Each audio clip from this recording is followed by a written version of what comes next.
Hello everyone, my name is Lucky Papageorg. I am the Executive Director of the Alliance of Automotive Service Providers, and I am welcoming you to this session of AutoSense. We in the past have covered different issues regarding the repair of vehicles that have been involved in collision repair, from how to handle your insurance policy, where you should be going potentially to have your vehicle repaired. Today we're going to focus in on glass replacement and the importance of glass to the structural integrity of your vehicle, how important it is to be properly calibrated once glass has been replaced so that your ADAS, the Advanced Driver Assistance Systems, are working properly. With me today, I have Peter Brown, the owner of Tiny & Sons Glass from Pembroke, Massachusetts. Pete, thanks for joining us today. Thanks for having me, Lucky. I appreciate it. I know that you and I are both very passionate about the fact that things need to be done properly when it comes to the repair of vehicles from a collision standpoint, and in your case, from glass replacement. In the collision repair industry, there's certifications that need to be acquired or should be acquired by shops, either from the original manufacturer or from equipment specialists and things of that nature. Tell us a little bit about what you face in the glass industry as far as the change in technology, the training, and things of that nature. So in my experience, I started with our first experience with auto glass safety was the second airbag. With Ford Tauruses specifically, I was able to attend the Carlight Training School in 1998 with a lot of the people that I'm on board with the Auto Glass Safety Council. And it was that moment in that class that we understood that auto glass safety and the structural integrity of the windshield replacement was very important in the industry as a whole. So that morphed into the Auto Glass Safety Council as far as writing standards for safe windshield replacement practices. And then the second airbag came out. We learned the importance of structural and adhesive manufacturers and how the adhesive is an important part of the windshield replacement. So that morphed into a lot of the training that we're doing right now. So now, forward to 2022 with the technology, not only do you have to worry about the adhesives, the product, the glass product, but you also have to entail in the training and making sure that the cars are calibrated properly, because a lot of the driver assist systems are attached to the glass. To the glass itself, mm-hmm. Right. And as far as the training that you and the equipment that you need, it's very specialized? It is. Right, and yeah. It's based on manufacturer or? Yeah, based on manufacturer. We have a lot of training now. Ford had just started up their auto glass division again, so we're doing training with them. We're also doing training with the Auto Glass Safety Council. We're an accredited member of the Auto Glass Safety Council now. And through our urethane manufacturers, and Altel through our manufacturer that we use for our recalibration equipment. Right. So, and it's just ongoing. So the same with the collision side of the equation. You know, we have seen just a tremendous surge in technology over the last 10 years or so. Yeah. You know, even in the last 5 years, things are just constantly changing. You're facing the same thing in your industry as far as the equipment. From my understanding, you know, in order to achieve proper or enhance the mileage per gallon, they've made windshields thinner in order to lighten the load in the vehicle. And I'm sure that brings on its own issues with you as far as a replacement, and is glass breaking any easier, or, you know? And that's a question that we've always gotten especially from the older clientele that have been in that, you know, chrome molding stage of, you know, the business. But what's happening now, it's not just the glass as far as the weight, it's the way the cars are shaped. So you're driving on the highway and you're getting behind a car, you know, if you watch Daytona 500, you see the slipstreams, this is exactly what they're doing. Yeah. And they're in and out. So the rocks are just getting sucked right into the windshields. So it's not a matter of the glass being thinner, it's a matter of the cars being more aerodynamic, and they're more, you know, easier to go through that wind, and everything just gets sucked right into the glass. So you mentioned standards, so there's a corporation or? Yeah, the Auto Glass Safety Council, which was founded in 1999, and it was the Auto Glass Safety Council was formed to write standards for the ANSI system on auto glass replacement and repair. a series of criteria that we follow when we do the windshield replacements. So similar to collision repair, Correct. there's the procedures that are recommended by the original manufacturer, required or recommended. Correct. And I know that's sometimes an issue when it comes to dealing with insurance side of the equation. They say, well, it's not required, it's only recommended. Right. I mean, I always make the analogy that if I was going to my doctor and the doctor recommended I did something, I do it because that's for my benefit. It's not a matter of the cost factor, and I think that enters way too often into the equation when it comes to the insurance looking at that situation. Right.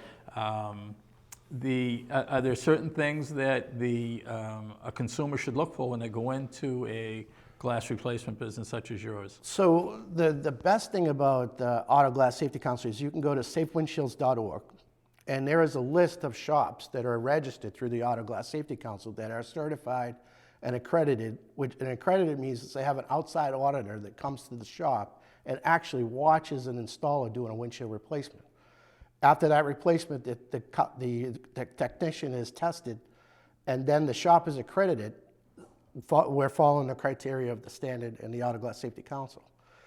Those are the shops you want to try to find. You also want to try to find a shop that has a physical location, that has been embedded in the community and then follows the criteria of the standard. They don't necessarily have to be in the Auto Glass Safety Council. They have to understand what the standard is about. And that's the people that you want to try to find. Right. So, I heard you say that they should be a brick and mortar business. Yes. I know that, in the years earlier when I was in a shop, it was nothing to have somebody come replace a windshield out in the parking lot, for instance. Right. And I know that, from my own understanding, there were times that I was a little leery of it because temperatures and things of that nature, I know all have an effect on the urethane and things Right. of that nature. They've even put bake ovens in the mobile vehicles at that time to make sure that the urethanes were proper temperatures so they would cure properly. So now, because of all this additional technology, it's something that has been basically brought in-house. People should be more accustomed to going to a location. So I want to back up a little bit. I want to still, promote mobile. I mean, you can still have a mobile operation. Yep. But what's happened now is with the recalibration aspect of it, the materials you could do in any weather now. You don't have to heat the materials. We use an Express 30 by Dow, so it's pretty weather resilient. Mm-hmm. But the process now is that you can do it on the road, but you really shouldn't drive it after it's done. You should have it recalibrated right after that glass is done. So if you're going to use a mobile service, you want a mobile service that has a connection either with the dealership or outside vendor that does recalibrations to make sure that windshield's recalibrated after it's done. Right. And I know that's something that we're going to cover on the program going forward as far as the specifics and the need for level ground and all these items that are so integral to making sure that everything is calibrated properly. Right. As far as the photo that we're looking at now, the area, obviously the crack that's down in front of the driver's view. Right. But what is key now is people are probably noticing you don't just see a rear view mirror attached to the windshield. Right. Things have changed pretty significantly, and that's one of the places that the front-facing camera is mounted. And that's interesting because you get into this perfect example is the phone.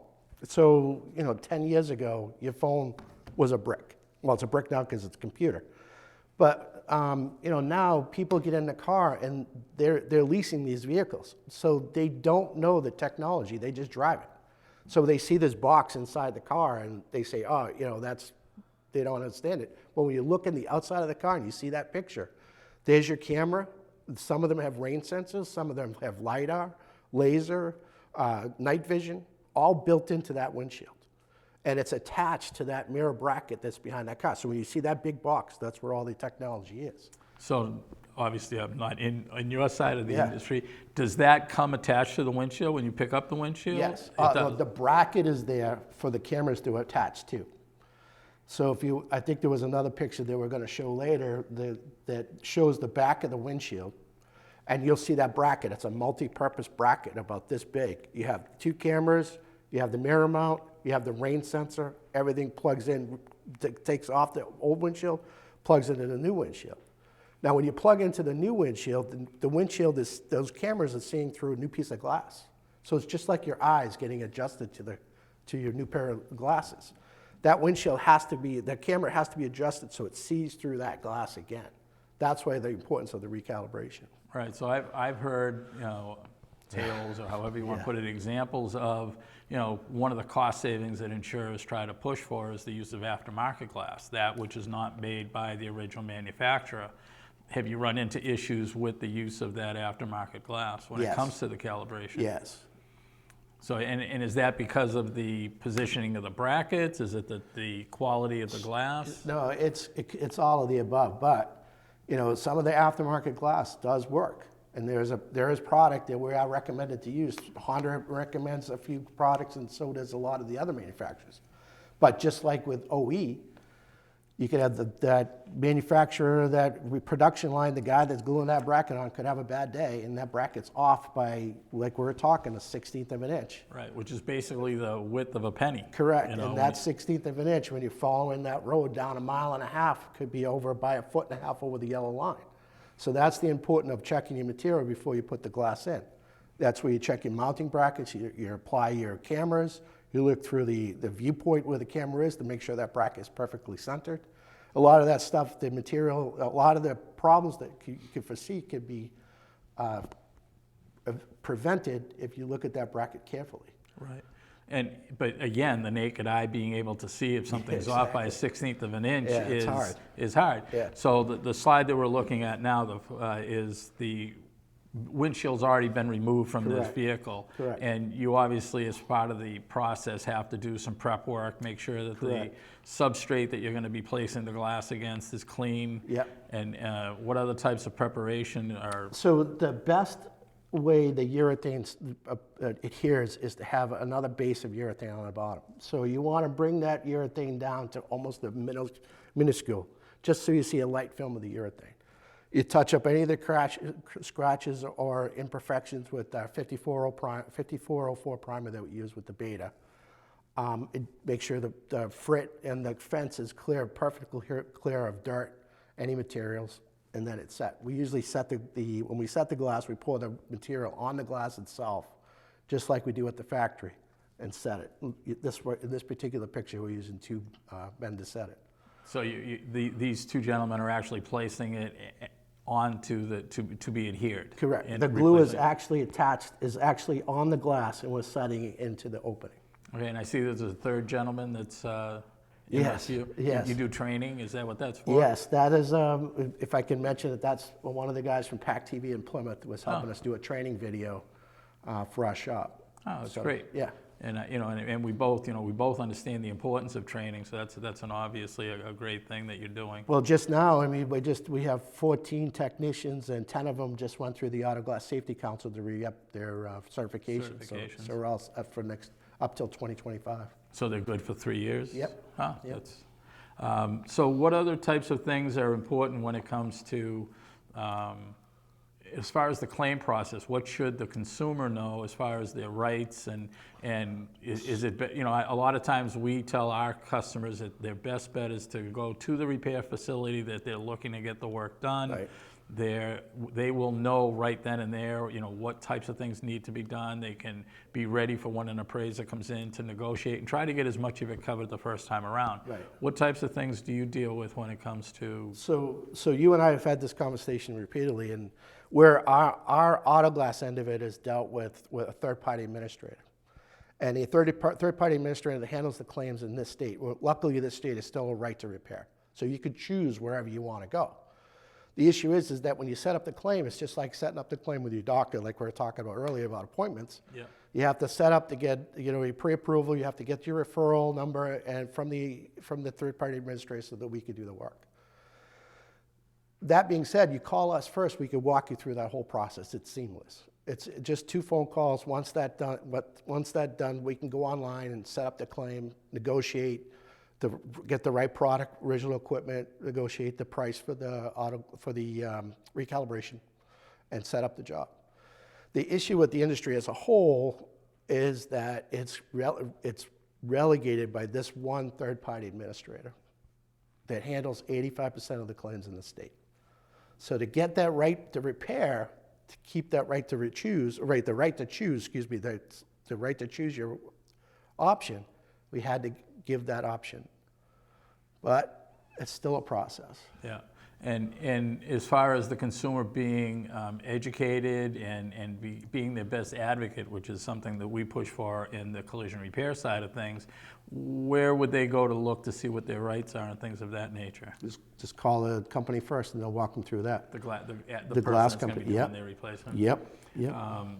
On the actual replacement of the glass, you're seeing, I would think, a very steep increase in the number of ones that are involving the ADAS, the auto driver assistance. Huge increase, and that's what's going to affect is, and just like in the collision industry, I don't think the insurance aspect of it really caught on until just recently about the costs. And we're seeing the recalibrations all over the place between the dealerships and the independents. But the problem is the technology is so fast.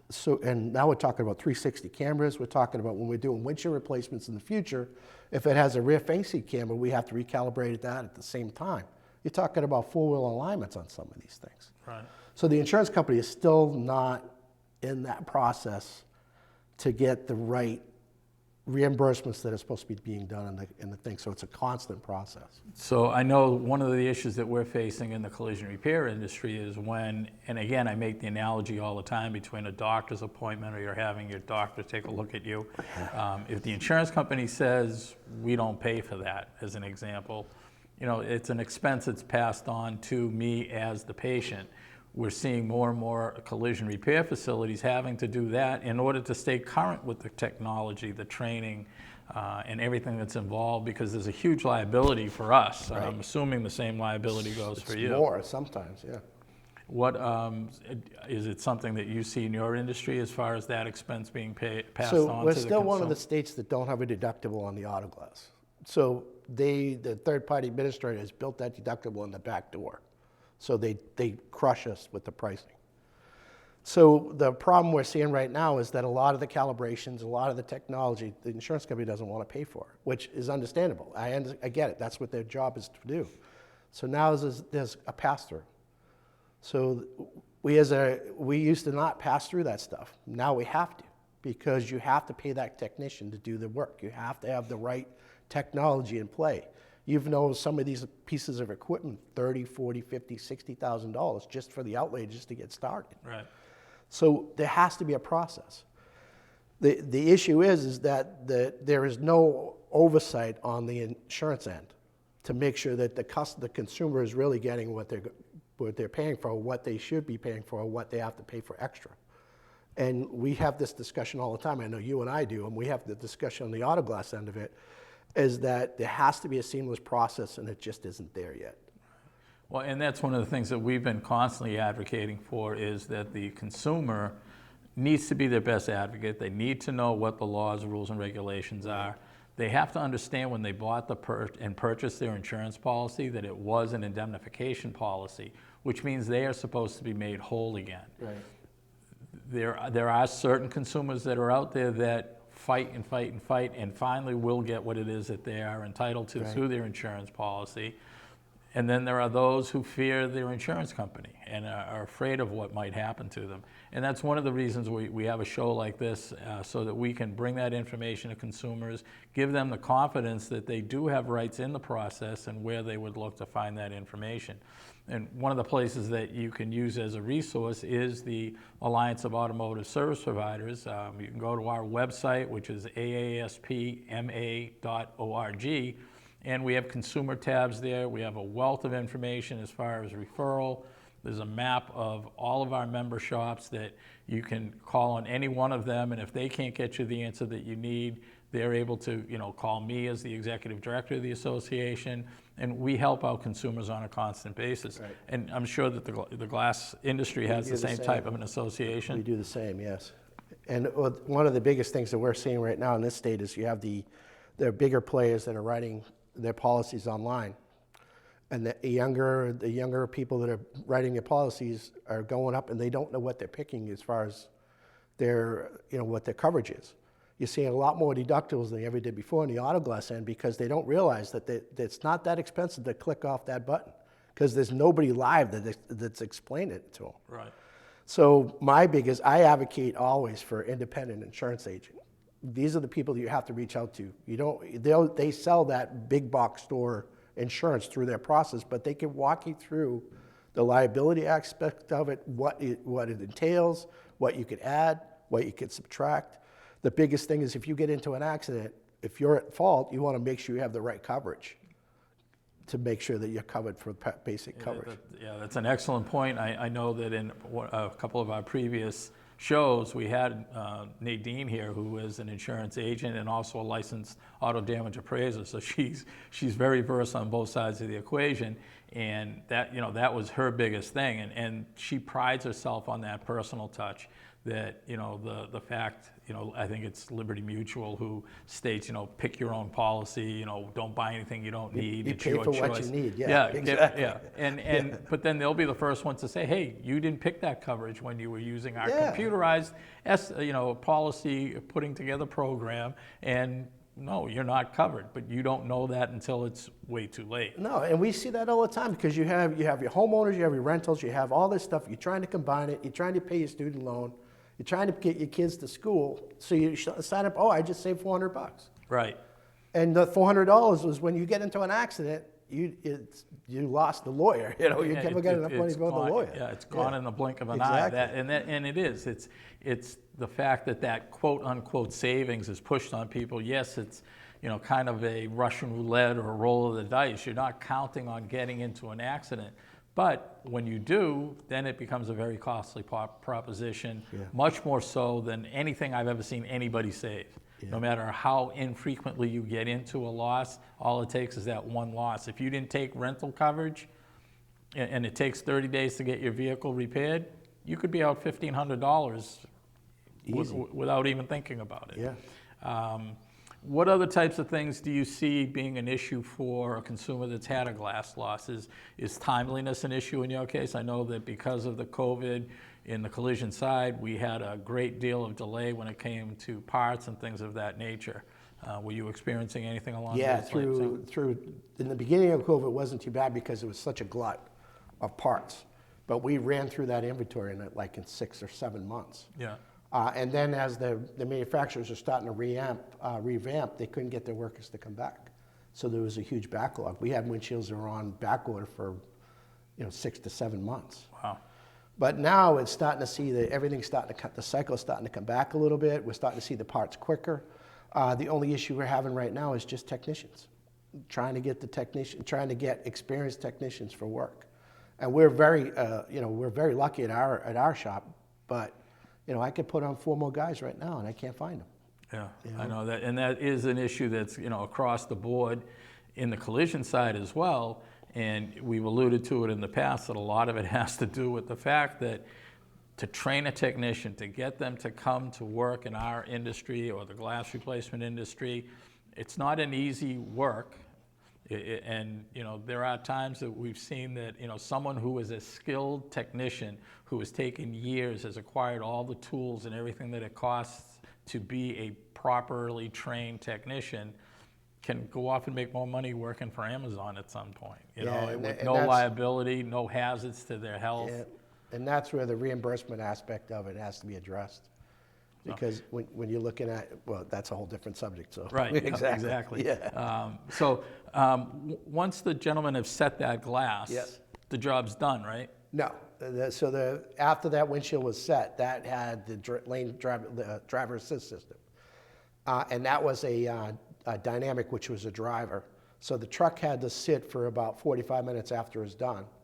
Then our technician came in, did the pre-scan, opened it up, and did a 45-minute drive back, about 5-6 miles back and forth to get the cameras all realigned. So that whole process, now this is a good, interesting fact for you. The average windshield replacement, usually from start to finish, was probably about 2 hours.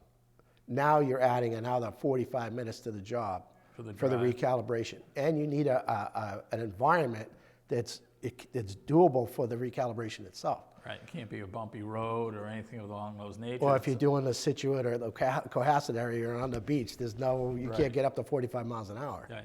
So the slide that we're looking at right now is showing what what that camera is seeing prior to it being calibrated. Correct. And the lines that we're showing are, the green lines is what it thinks is the location of that stop sign or that telephone pole. Correct. And that's off by 10 feet. And obviously, if we're going to be relying on the advanced driver assist systems, they have to be calibrated properly, because if it thinks the vehicle that you're coming up on is 10 feet further down the road, it's not going to apply the brakes in time. Right. It's not going to do its avoidance. You know, some of the vehicles are geared to be able to actually avoid hitting something. They'll swerve on their own out of the way. Right. And that's something that we'll talk about upon your next visit, about what goes into the calibration systems. That you alluded to, a dynamic. We'll have to explain that to consumers and Yep. why there's so many different aspects to that repair. Again, I'd like to thank you for being here today, Peter. Thank you, And Lucky. we really would like to hear from consumers. Our website, you can drop us a line, let us know what types of subject matters you've run into as far as issues that we can address for you on AutoSense. Bring in guests that can help do that. You know, we have had an agent here. I'd be happy to bring back another agent to talk about issues with the insurance policy and things that you might be facing as consumers. Again, AASP-MA.org is our website, and we look forward to hearing from you. And thank you for joining us. Thank you.